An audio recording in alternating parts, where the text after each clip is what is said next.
بسم اللہ الرحمن الرحیم۔ السلام علیکم سامعین گرامی، آپ سن رہے ہیں اپنا پسندیدہ یوٹیوب آڈیو بکس چینل شام کی چائے۔ جی تو سامعین، آج کی کہانی کا عنوان ہے کھیت میں لاش۔ راوی ہیں انسپکٹر نواز خان اور اس کو تحریر کیا ہے حسام پٹ نے۔ کوئی ایماندار اور باضمیر پولیس انسپکٹر کسی مجرم کو شاباش نہیں دیتا، مگر نہ جانے اس مجرم میں ایسی کون سی بات تھی کہ انسپکٹر نواز جیسا پولیس آفیسر بھی اسے شاباش دینے پر مجبور ہو گیا تھا۔ تو آئیے اس دلچسپ کہانی کو شروع کرتے ہیں۔ یہ کیس بڑے دلچسپ انداز میں شروع ہوا۔ بعض اوقات بات کوئی بھی نہیں ہوتی اور لوگ بتنگڑ بنا دیتے ہیں۔ میرے تھانے والے گاؤں میں ایک لڑکی بالی تھی، بڑی چلتی پھرتی اور تیز ترار۔ گاؤں کے کئی لڑکوں سے اس کا سچا پیار چل رہا تھا۔ ایک روز صبح سویرے تھانے میں اطلاع پہنچی کہ بلال شاہ اس لڑکی کے ساتھ پکڑا گیا ہے۔ میرے ہاتھوں کے طوطے اڑ گئے۔ بلال شاہ سے مجھے ایسی حرکت کی توقع نہیں تھی۔ بال بچے دار آدمی تھا اور دوسروں کو پرہیزگاری کی باتیں بتایا کرتا تھا۔ اس نے ایسا کیوں کیا؟ میں ابھی حیرت میں ڈوبا سوچ ہی رہا تھا کہ گاؤں کے 8-10 آدمی غصے میں تپے ہوئے اندر آ گئے۔ ان میں گاؤں کے نمبردار کا بیٹا بھی تھا۔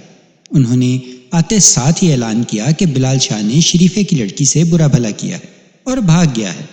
اس کی چیخیں سن کر مولا داد اور اس کا بھائی جوی کے کھیت میں پہنچے تو بلال شاہ نے دیکھ کر فرار ہو گیا۔ بالی بے ہوش ہو چکی تھی، اسے اٹھا کر گاؤں میں لایا گیا۔ بالی اور بلال شاہ، میرا سر چکرانے لگا۔ یا الہی، یہ کیا ماجرا ہے؟ بلال شاہ کی تو اپنی لڑکی بالی کے لگ بھگ تھی۔ میں نے پوچھا، لڑکی نے کیا بیان دیا ہے؟ نمبردار کا بیٹا بولا، وہ تو جی ابھی تک بے ہوش ہے، پتہ نہیں بچتی بھی ہے کہ نہیں۔ وہ سارے کے سارے کانوں کو ہاتھ لگانے لگے۔ معاملہ بڑا نازک تھا۔ سوچنے کی بات تھی، اگر بلال شاہ نے کچھ نہیں کیا تو وہ بھاگا کیوں؟ میں نے اسی وقت کرسی چھوڑ دی اور لوگوں کے ساتھ شریفے کے گھر کی طرف نکل چلا۔ شریفہ ایک لمبا تڑنگا ہندو تھا اور چند ہی برس پہلے مسلمان ہوا تھا۔ مسلمان بھی کیا ہوا تھا، بس نام مسلمانوں والا رکھ لیا تھا۔ پیشہ کھیت مزدوری تھا۔ ہم اس کے گھر پہنچے تو لڑکی ہوش میں آ چکی تھی۔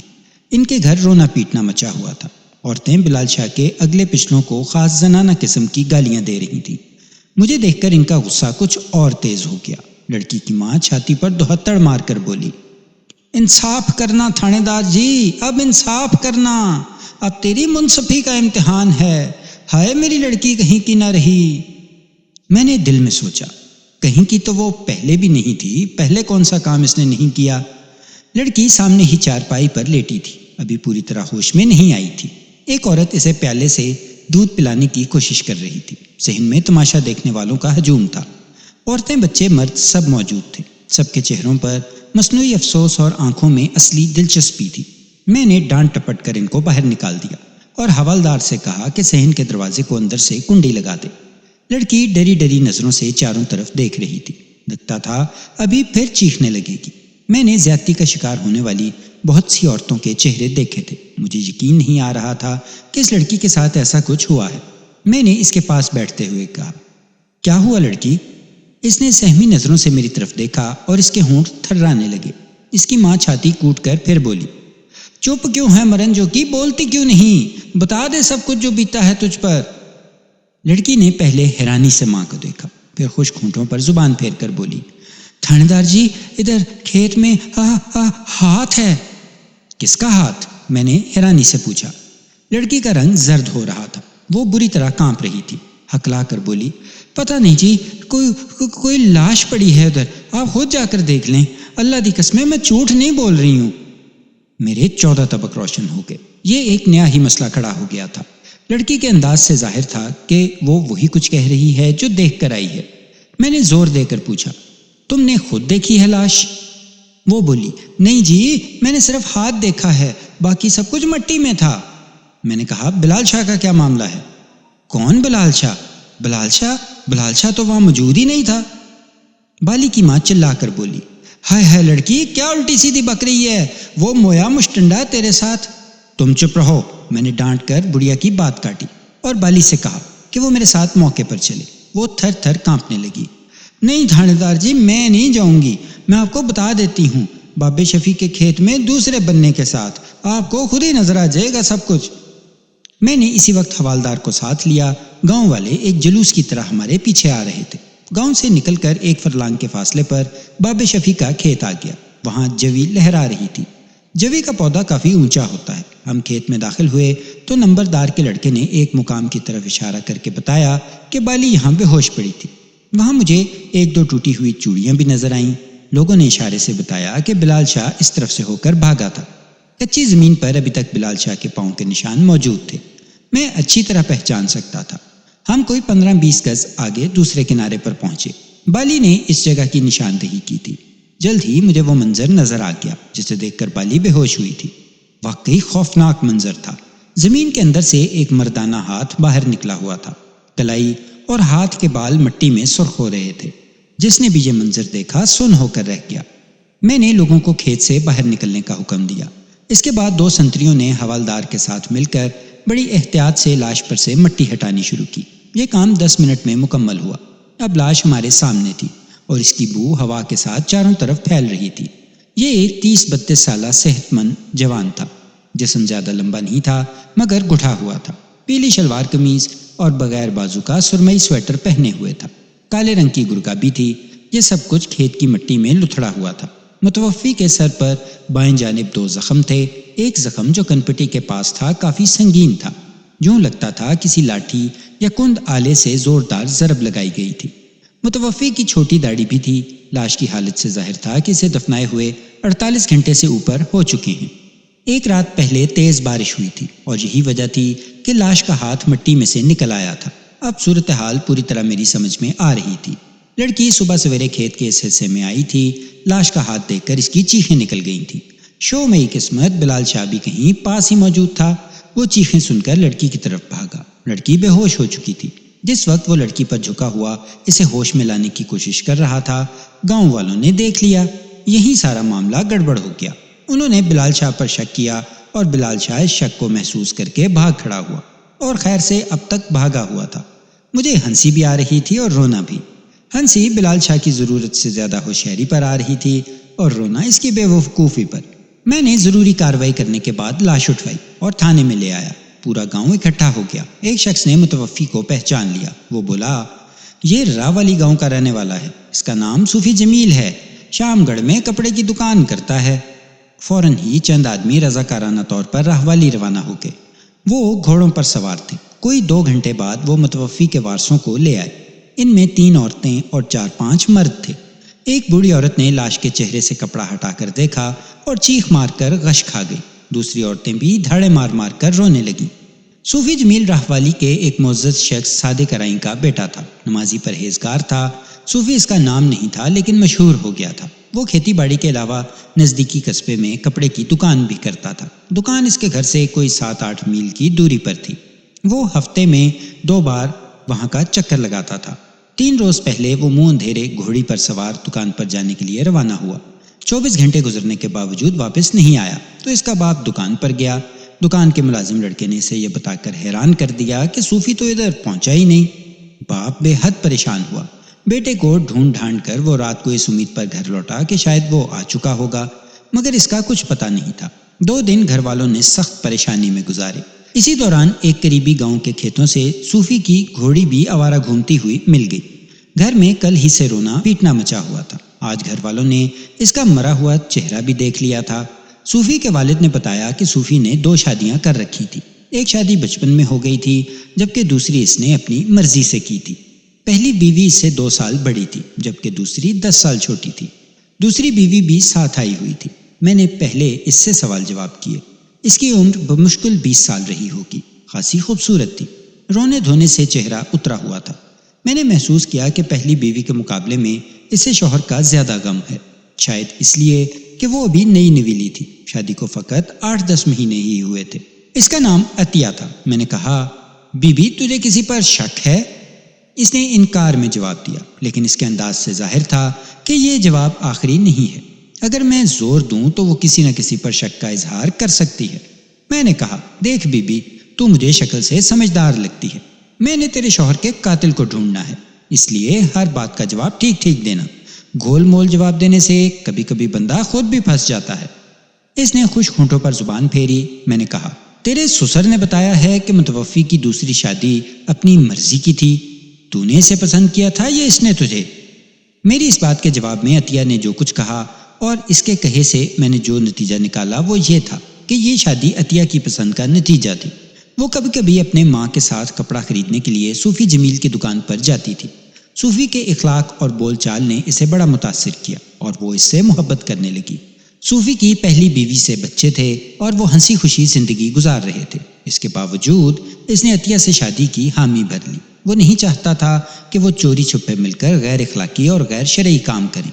شادی کے بعد عطیہ کے اپنے سوکن سے تعلقات سوکنوں جیسے ہی تھے۔ گھر میں اکثر لڑائی جھگڑا ہو جاتا تھا اور کبھی کبھار نوبت مار کٹائی تک بھی پہنچ جاتی تھی۔ یہ مار کٹائی زیادہ تر پہلی بیوی کے حصے میں ہی آتی تھی۔ میں نے عطیہ سے پوچھا، کہیں ایسا تو نہیں کہ اس کے قتل میں اس کی سوکن کا ہاتھ ہو؟ وہ پہلے تو خاموش رہی، پھر آنسو بہاتی ہوئی بولی، رسول بی بی کے بھائی ان کو اکثر دھمکیاں دیتے رہتے تھے، چند روز پہلے انہوں نے گالی گلوچ بھی کی تھی۔ عطیہ کے بعد میں نے اس کی سوکن رسول بی بی سے بات چیت کی۔ وہ 34-35 سال عمر کی تھی۔ اس کے چہرے پر مظلومیت اور آنکھوں میں آنے والے دنوں کا خوف تھا۔ وہ اپنے سب سے چھوٹے بچے کو، جس کی عمر 2.5 سال سے زیادہ نہیں تھی، گود میں اٹھائے ہوئے تھی۔ وہ ایک سیدھی سادی دیہاتن عورت تھی۔ اس نے وہی باتیں کی جو اس کے دل میں تھی۔ اس نے کہا، یہ عطیہ ڈین بن کر میرے شوہر کو کھا گئی ہے، اس نے میرے شوہر پر تویز کر رکھے تھے، وغیرہ وغیرہ۔ دونوں عورتوں کی باتیں سننے کے بعد میں اس نتیجے پر پہنچا کہ صوفی کے قتل میں اس کی دوسری شادی کا کوئی عمل دخل نہیں۔ سوکنوں والا جھگڑا ان کے گھر میں ضرور تھا اور یہ بھی درست تھا کہ رسول بی بی کے بھائی متوفی سے لڑتے جھگڑتے رہتے تھے، لیکن یہ معاملات اتنے بگڑے نہیں تھے کہ قتل کی نوبت آ جاتی۔ میں نے متوفی کے والد سے بھی سوالات کیے۔ اس نے کہا، صوفی کا بہت سے لوگوں سے لین دین تھا، مگر کوئی ایسا جھگڑا نہیں تھا کہ اتنا اندھیرا ہو جاتا۔ وہ بڑا ملنسار اور میل جول والا شخص تھا۔ اس کے دوست زیادہ اور دشمن کم تھے، اور جو تھے وہ بھی اس کی دینداری اور ایمانداری کو مانتے تھے۔ میں نے لاش پوسٹ مارٹم کے لیے شہر بھیجوا دی اور متوفی کے گھر والوں کو بھی جانے کی اجازت دے دی۔ اس کے بعد میں نے رسول بی بی کے بھائیوں کو بلا کر ان سے بات چیت کی۔ اس کے علاوہ کھیت کے مالک باب شفیع سے بھی سوال جواب ہوئے۔ کوئی خاص نتیجہ نہیں نکلا۔ اسی روز شام کو ایک اجنبی شخص بلال شاہ کا رکا لے کر تھانے پہنچا۔ میں یہ جان کر حیران ہوا کہ بلال شاہ موقع واردات سے بھاگ کر کوئی 20 میل دور ہوشیار پور جا پہنچا تھا۔ یہ محبت نامہ اس نے وہیں سے لکھا تھا۔ اس نے قسمیں کھا کر بتایا تھا کہ وہ بالکل بے قصور ہے۔ اس کا خیال تھا کہ لڑکی کو سانپ وغیرہ نے ڈس لیا ہے۔ اس نے لکھا تھا کہ اگر لڑکی زندہ ہے تو اس سے پوچھا جائے، وہ سب کچھ صاف صاف بتا دے گی۔ اس کے علاوہ اس نے ایک رکا اپنی بیوی کے نام بھی لکھا تھا اور اس سے کہا تھا کہ وہ اس کی نیلی شلوار میں نالا ڈال کر ایک گرم چادر کے ساتھ حاملے رکا ہزا کے ساتھ بھیج دے۔ اسے ابھی واپس آنے میں 1-2 دن لگ جائیں گے۔ وہ بہت ڈرا ہوا نظر آتا تھا۔ میں اس کی حالت کا تصور کر کے مسکرانے پر مجبور ہو گیا۔ صبح کے وقت وہ ایک اونچی سی دھوتی پہن کر کھیتوں میں جاتا تھا۔ اسی دھوتی کے ساتھ اسے بھاگنے پر مجبور ہونا پڑا تھا، اور وہ بھاگا بھی ایسا تھا کہ سیدھا ہوشیار پور جا پہنچا تھا۔ میں نے یہ پیغام لانے والے کو ایک جوابی رکا لکھ کر دیا، جس میں بلال شاہ کو اطلاع دی کہ خیر سے مطلع صاف ہو گیا ہے، وہ گھر واپس آ جائے، اسے کچھ نہیں کہا جائے گا۔ میں نے لڑکی کے بے ہوش ہونے کی وجہ بتائی اور لاش کی برآمدگی کا ذکر بھی کر دیا تاکہ اسے کچھ تسلی ہو جائے۔ میں نے اپنی گرم چادر اور شلوار قمیض پیغام لانے والے کو دے دی اور کھانا وغیرہ کھلا کر اور کچھ روپے دے کر اسے واپس بھیج دیا۔ تیسرے روز پوسٹ مارٹم کی رپورٹ آ گئی۔ متوفی کی موت سر کے زخموں کی وجہ سے ہوئی تھی۔ کنپٹی پر آنے والا زخم جان لیوا تھا۔ متوفی کے جسم پر خراشوں کے نشان تھے اور ایک گھٹنے پر بھی گہری چوٹ تھی، جس سے ظاہر ہوتا تھا کہ قاتل اور مقتول کے درمیان جدوجہد ہوئی ہے۔ رپورٹ کے مطابق قتل پیر کی شب 12 اور 8 بجے کے درمیان ہوا تھا۔ پولیس سرجن نے رائے کے خانے میں خیال ظاہر کیا تھا کہ سر کے زخموں کے رخ اور انداز سے شبہ کیا جا سکتا ہے کہ ضارب نے آلہ قتل بائیں ہاتھ میں تھام رکھا تھا۔ عین ممکن ہے کہ وہ شخص بائیں ہاتھ سے کام کرنے کا عادی ہو۔ مکمل رپورٹ پڑھنے کے فوراً بعد میں راہوالی گاؤں روانہ ہو گیا۔ راہوالی میں اس وقت تک مقتول صوفی جمیل کا کفن دفن ہو چکا تھا۔ گھر والوں کے دماغ بھی کچھ پرسکون تھے۔ میں نے ان سے دوبارہ پوچھ گچھ شروع کی۔ عطیہ نے بتایا کہ اس کے شوہر نے جس دن دکان پر جانا ہوتا تھا وہ صبح بہت جلدی نکل جاتا تھا۔ سورج چڑھے وہ قصبے سے ہو کر واپس بھی آ جاتا تھا۔ اس قصبے کا نام شام گڑھ تھا۔ راہوالی سے شام گڑھ کوئی 7 میل کی دوری پر تھا۔ گھوڑی پر یہ 2 گھنٹے کی راہ تھی۔ راستہ صاف ستھرا تھا۔ اس راستے سے ایک دوسرا راستہ ہمارے گاؤں کی طرف نکلتا تھا۔ ایک ہفتہ پہلے پیر کی اس رات کو مقتول کے ساتھ جو کچھ بھی ہوا تھا اسی راستے پر ہوا تھا۔ وہ اپنی دکان کی طرف جانے کی بجائے ہمارے گاؤں کی طرف مڑ گیا تھا اور کوئی 2 میل فاصلہ طے کرنے کے بعد جوی کے اس کھیت تک پہنچا تھا۔ کیا وہ وہاں پہنچا تھا یا اسے لایا گیا تھا؟ اس سے پہلے کبھی ایسا نہیں ہوا کہ وہ ہمارے گاؤں کی طرف آیا ہو۔ وہاں اس کا کوئی جاننے والا بھی نہیں تھا اور نہ ہی اس کا کسی سے تعلق واسطہ تھا۔ شاید قتل کرنے والا یا کرنے والے اس کے پیچھے لگ گئے تھے اور وہ جان بچانے کے لیے اس طرف نکل آیا تھا۔ لیکن وہ کون تھے؟ کوئی زمین کا تنازع، پیسے کا لین دین، عورت کا معاملہ؟ کچھ بھی واضح طور پر سامنے نہیں آ رہا تھا۔ اچانک میرے ذہن میں ایک بات آئی۔ میرے پوچھنے پر مقتول کی بیوی عطیہ نے بتایا تھا کہ صوفی کبھی کبھار پوری 5 نمازیں پڑھنے لگتا ہے اور کبھی نہیں بھی پڑھتا تھا، لیکن ان دنوں صبح کی نماز بڑی باقاعدگی سے پڑھ رہا تھا اور کسی صورت قضا نہیں کرتا تھا۔ میں نے عطیہ سے پوچھا، اس روز صوفی کتنے بجے گھر سے نکلا تھا؟ ذرا سوچ کر ٹھیک ٹھیک بتاؤ۔ وہ اپنی کلائی کی نئی نویلی سنہری گھڑی دیکھ کر بولی، میرا خیال ہے جی کہ اس وقت 4 بجے تھے۔ میں نے پوچھا، تمہارا کیا خیال ہے؟ وہ صبح کی نماز کے لیے کہاں رکا ہوگا؟ وہ بولی، مجھے کچھ پتہ نہیں جی، پر وہ صبح کی نماز کے لیے رکے ضرور ہوں گے۔ میں نے متوفی کے باپ سے کہا، آپ بتائیں بزرگوار، اگر وہ 4:15 بجے یہاں سے نکلا ہو تو صبح کی نماز باجماعت پڑھنے کے لیے کہاں رکا ہوگا؟ صوفی کا باپ سوچ میں ڈوب گیا، کہنے لگا، تھانے دار جی، راستے میں کچھ نہیں تو 10-15 گاؤں تو پڑتے ہوں گے، تقریباً ہر گاؤں میں مسجد بھی ہے، کیا کہا جا سکتا ہے؟ میں نے کہا، پھر بھی کوئی اندازہ تو لگائیں۔ وہ دل ہی دل میں نماز کے وقت کا حساب لگا کر بولا، ہو سکتا ہے ماچھی پورا یا سادوکی میں رکا ہو۔ اس کے ساتھ ہی بوڑھے کی آنکھیں بھیگ گئیں، شاید بیٹے کی کوئی بات یاد آ گئی تھی۔ میں نے گھر والوں سے کچھ اور پوچھ گچھ کی، پھر اپنے ASI کے ساتھ ماچھی پورا کی طرف روانہ ہو گیا۔ ماچھی پورا کا فاصلہ وہاں سے 4 میل تھا۔ دوپہر کے وقت ہم ماچھی پورا پہنچے، مسجد کے امام صاحب سے ملے، ان سے تفصیلی بات چیت ہوئی، مگر وہ صوفی جمیل کے بارے میں کچھ نہ بتا سکے۔ اس کے بعد ہم سادوکی گئے۔ سادوکی کی ساری آبادی مسلمانوں کی تھی، مسجد بھی کافی بڑی تھی۔ مسجد کے امام صاحب سے ملے، انہوں نے فوراً ہمارے مطلب کی بات کی۔ انہوں نے بتایا کہ وہ جمیل کو اچھی طرح پہچانتے ہیں۔ انہوں نے اس کے سرمئی سویٹر اور لال مفلر کا ذکر خاص طور پر کیا۔ انہوں نے کہا، یہ وہی جوان ہے نا جس کی شام گڑھ میں کپڑے کی ہٹی ہے؟ میں نے اس بات میں جواب دیا۔ وہ بولے، وہ ہفتے میں 1-2 بار ہماری مسجد میں صبح کی نماز پڑھا کرتا ہے۔ وہ گھوڑی مسجد کے باہر باندھ دیتا تھا۔ میں نے اسے کہا تھا کہ وہ بائیں طرف والے ککر کے ساتھ باندھا کرے۔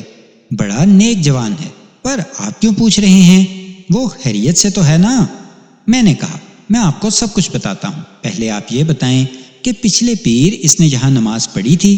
میرا مطلب ہے تقریباً 7-8 دن پہلے۔ مولوی صاحب سر کھجاتے ہوئے ذہن پر زور دینے لگے، پھر بولے، میرا خیال ہے وہ پیر ہی تھا۔ ہاں پیر ہی تھا، مجھے یاد آ گیا، اس دن ہلکی بودا باندھی ہوئی تھی۔ اس نے گھوڑی سامنے والے تندور کے چھپر کے نیچے باندھی تھی۔ بوندا باندھی ہو رہی تھی نا اس دن؟ میرے حوالدار نے تصدیق کی، اس صبح دیر تک ہلکی پوار پڑتی رہی تھی۔ اب یہ بات طے ہو گئی تھی کہ اپنے قتل کی صبح صوفی جمیل اس مسجد تک پہنچا تھا۔ وہ راستہ جو ہمارے گاؤں کی طرف نکلتا تھا اس مسجد سے کوئی 4 فرلانگ کی دوری پر تھا۔ اس کا مطلب تھا صوفی جمیل کے ساتھ جو واقعہ پیش آیا وہ اس گاؤں میں پیش آیا یا اگلے 4-5 فرلانگ کے راستے پر۔ میں نے امام صاحب سے کہا، محترم بات یہ ہے کہ صوفی جمیل پیر کی رات قتل ہو گیا ہے اور اس کی لاش یہاں سے کوئی 3 میل کے فاصلے پر پائی گئی ہے۔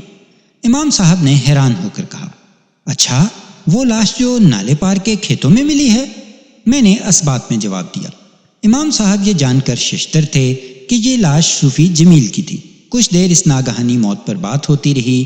امام صاحب اور گاؤں کے دوسرے بڑے حیران تھے کہ یہ کام کیسے ہوا۔ میں نے امام صاحب سے پوچھا، اس رات گاؤں میں کوئی واقعہ ہوا ہو؟ میرا مطلب ہے کوئی چوری چکاری، کوئی جھگڑا؟ امام صاحب سوالیہ نظروں سے دوسرے لوگوں کی طرف دیکھنے لگے۔ کسی کے ذہن میں ایسی کوئی بات نہیں آئی۔ ایک شخص نے عام سے لہجے میں کہا، بس چودھری تلقین مرا تھا اس دن، پیر کی صبح مرا تھا اور منگل کی شام کل ہوئے تھے اس کے۔ اس شخص کی بات نے مجھے چونکا دیا۔ گاؤں والے اپنے اپنے ذہنوں پر زور دے رہے تھے۔ پھر ان کا اس بات پر اتفاق ہو گیا کہ چودھری تلقین اس دن مرا تھا۔ کیا ہوا تھا اسے؟ میں نے تیزی سے پوچھا۔ نہیں پتر جی، تم غلط سمجھے ہو، امام صاحب نے کہا، یہ ایک علیحدہ معاملہ ہے۔ وہ نشئی تھا، صبح سویرے چھپڑ کے کنڈے بیٹھا پیشاب کر رہا تھا کہ اندر جھونک کھا گیا، ٹھنڈا پانی تھا، اکڑ کر مر گیا۔ صبح دیکھا تو لاش تیر رہی تھی۔ امام صاحب دبی دبی آواز میں بات کر رہے تھے، جیسے ڈر ہو کہ مسجد سے باہر کوئی سن نہ لے۔ میں نے پوچھا، یہ کس وقت کا واقعہ ہے؟ ایک نمازی بولا، یہی نماز کا وقت تھا جی۔ میں نے کہا، امام صاحب، میں اس معاملے میں کسی طرح کی ڈھیل رکھنا نہیں چاہتا، آپ مجھے چودھری تلقین اور اس کی موت کے بارے میں تفصیل سے بتائیں۔ جواب میں امام صاحب اور دوسرے نمازیوں نے مل جل کر جو معلومات بہم پہنچائیں، ان کا خلاصہ یہ ہے۔ چودھری تلقین اچھا شخص نہیں تھا، ہر جوان عورت پر بری نظر ڈالتا تھا، حالانکہ گھر میں 3 عورتیں پہلے سے موجود تھیں۔ نشہ پانی بھی کرتا تھا، کسی غریب کمزور کی عزت اس کے ہاتھ سے محفوظ نہیں تھی۔ چودھری تلقین کے 5 بھائی تھے، تلقین سب سے چھوٹا تھا، اس کی عمر 45 کے لگ بھگ تھی۔ بڑا بھائی کرمداد بہت شریف آدمی تھا، لوگ اس سے خوش تھے، مگر اپنے بھائی کے خلاف وہ بھی کوئی بات نہیں سنتا تھا، اور یہی چاروں بڑے بھائیوں کی کمزوری تھی۔ وہ تلقین کو روکتے ٹوکتے تو شاید ہوں، مگر کسی غریب کی بہن بیٹی کے لیے وہ آپس میں لڑائی کا خطرہ مول نہیں لیتے تھے۔ گاؤں والے چودھری تلقین سے بہت تنگ تھے، شاید ان کی بددعائیں ہی اسے لے ڈوبی تھیں۔ مجھے یہ معاملہ پرسرار محسوس ہونے لگا۔ میں نے فیصلہ کیا کہ چودھری کرمداد سے اس بارے میں پوچھ گچھ کرنی چاہیے۔ چودھری تلقین کے بڑے بھائی کرمداد کو میں جانتا تھا، واقعی وہ ایک اچھا آدمی تھا، میں 3-4 بار اس سے مل چکا تھا، وہ خاصا باروب شخص بھی تھا۔ مسجد سے اٹھ کر ہم سیدھے کرمداد کی حویلی میں جا پہنچے۔ کرمداد نے گرم جوشی سے ہمارا استقبال کیا، حویلی کے ہاتھے میں ہی ہمارے لیے موڑے رکھوا دیے۔